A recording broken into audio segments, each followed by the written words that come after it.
Around the world, it appears as though humans have been creating maps for most of history, if not prehistory as well. While no map will ever be truly exact, since to do so would require a 1-to-1 scale, many of the oldest maps in the world reflect a similar desire to illustrate one's world. Depending on what one describes as accuracy, many of the world's earliest maps are remarkably accurate considering that they weren't using the same satellite mapping technology we use today. These are the list of the oldest maps in the world. Fra Mauro's World Map.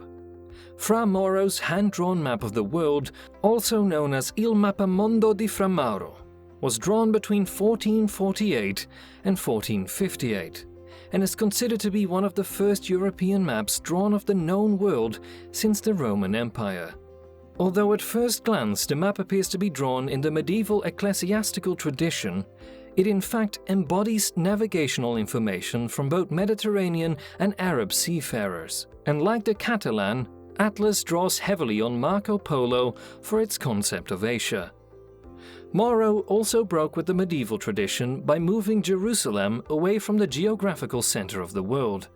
The map includes Africa, Asia and Europe, as well as the Atlantic and Indian Oceans on the borders. The Garden of Eden is also included on the map, but Mauro locates it outside of the known world, according to Mapping on Atlantic World, circa 1500, by Alida C. Metcalf. The Fra Mauro map is also considered to be significant because it depicted the African continent as navigable, and it most likely encouraged the Portuguese in their quest for colonial undertakings. The papal bull Pontifex Romanus of 1455 made this clear, as it granted the Portuguese their charter for imperialism by calling it part of a crusade. Da Ming Hunyi II. Painted on silk in 1389, the Da Ming Hunyi II, also known as the amalgamated map of the Great Ming Dynasty, is considered to be the earliest world map that includes the entire African continent.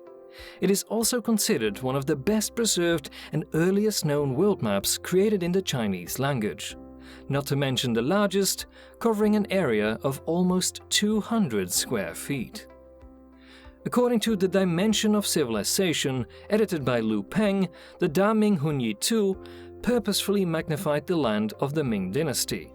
But because the Cape of Good Hope is depicted accurately, it's believed that the map was influenced by the knowledge of Islamic geographers.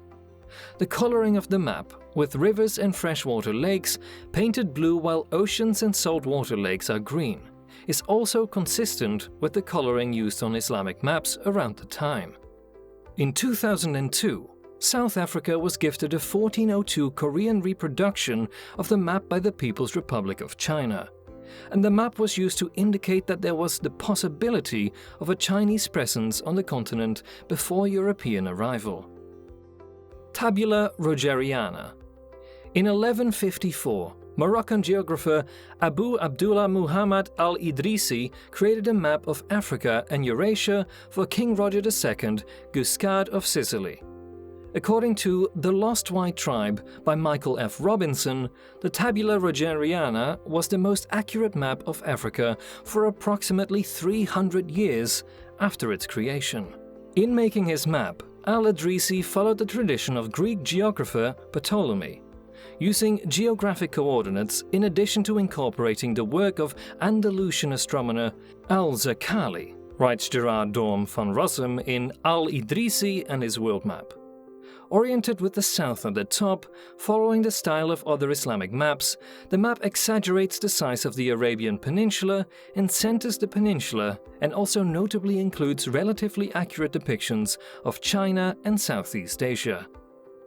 Art Storia writes that the large map, painted in color and silk paper and measuring over 6 feet in diameter, is made up of 70 smaller maps. There was also a book written to accompany the map, known as The Pleasure for Those Who Strongly Wish to Travel the Different Regions of the World, according to A History of Science by Mary Cruz. Al-Idrisi spent 15 years compiling the map.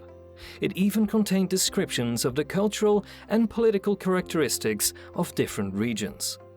The oldest surviving Arabic copy, dated 1325, along with the first French translation, can be found at the Bibliothèque Nationale de France. We've reached the end of today's video. We hope you enjoyed it. What related topic would you like us to cover next? Leave a comment down below. We'd love to know. Thank you for watching, don't forget to like and subscribe if you haven't already, and we'll see you in the next one.